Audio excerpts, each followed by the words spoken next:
Justin the Fifth. It's actually Justin V. So, poor joke. Sorry. Justin had this to say. I have a kilt that, full disclosure, I did not get from you. It's an 8-yard, 13-ounce wool. My rise measurement is 2.5 inches, and I understand that these days a standard rise on a kilt is 2 inches. However, the rise on this particular kilt measures to only about 1 inch, and I feel like I am having trouble keeping this kilt on my hips. Don't quite get that. Can you please discuss the importance of a proper rise measurement in a kilt and how it helps your kilt to fit better? So you might want to define what a rise is, and then I'm not sure I understand what his problem is personally, but I'm sure you can figure it out. What's your problem, buddy? He says the rise of his kilt is preventing it from fitting on his hips. The full disclosure, we had this question ahead of time.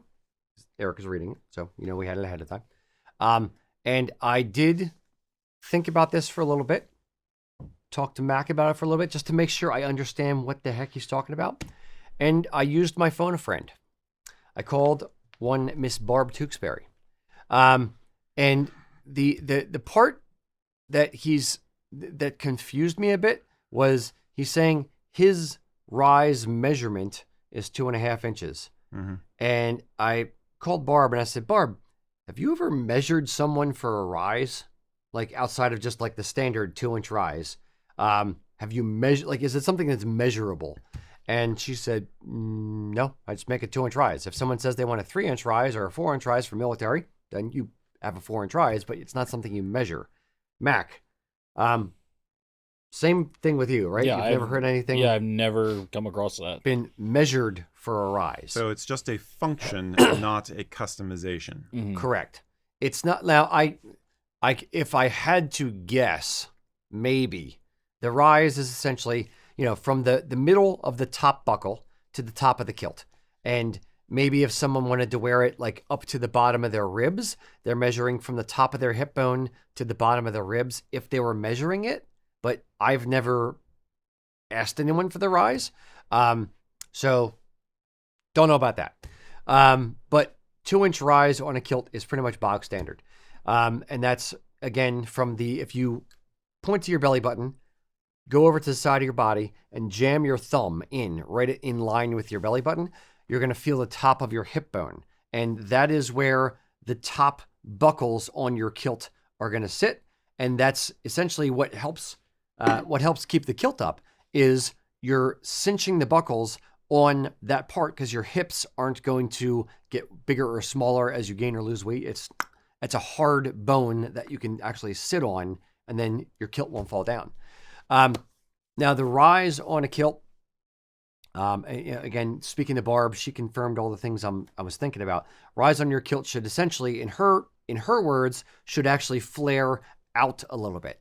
Think of the top of your kilt from the center of the buckle to the top, for lack of a better term, kind of as a bowl to help hold your fat. It holds your flesh. So when you sit down, like you see I have a little bit of, fat right here sticking out over the top of the kilt. That's, held by the rise, which is, again, center buckle to top of kilt.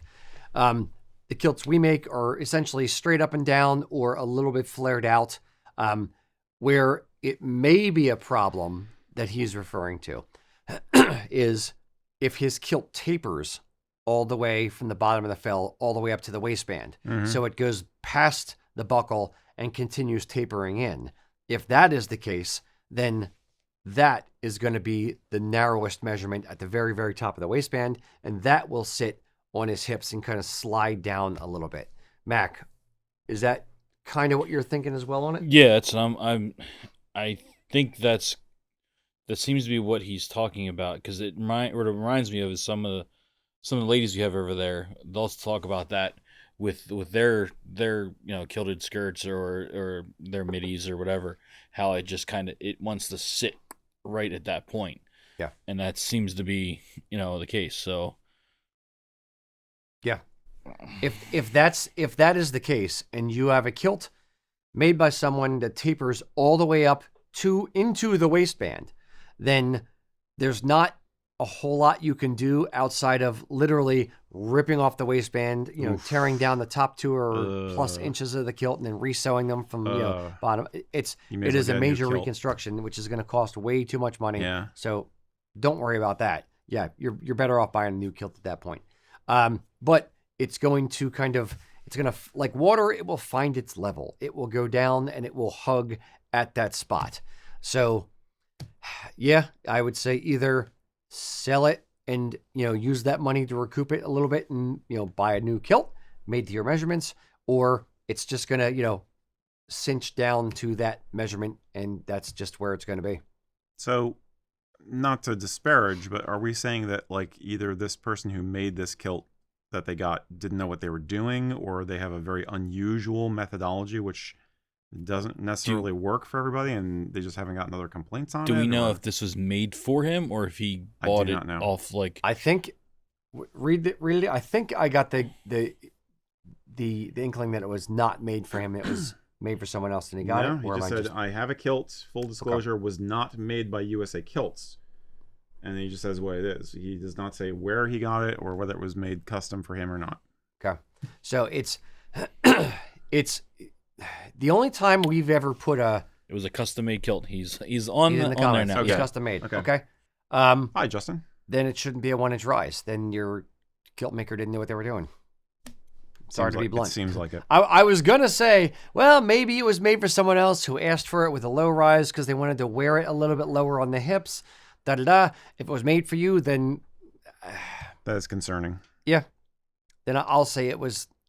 I'll go out on a limb and say it was made wrong. I'm not disparaging a particular kilt maker because I don't know who it was, so I can say it. And still fall within our we don't talk bad about competitors rule. But yeah, it shouldn't have a 1-inch rise unless at the time where you ordered it, you specifically said, I want to wear it lower on the hips. Therefore, make it with a 1-inch rise. That's the only way that Mac or I would ever make something, or any of our kilt makers here, would ever make anything with a 1-inch rise or less than a full 2-inch rise, is if someone specifically asked for it. Otherwise, 2 inches. And even then, you'd be like, are you sure? Yep. Can we talk you out of that? Yeah. Yeah, and he's saying this is just one of many problems he's had with this kilt. So sorry, dude. Yeah, then it may be an issue with the maker.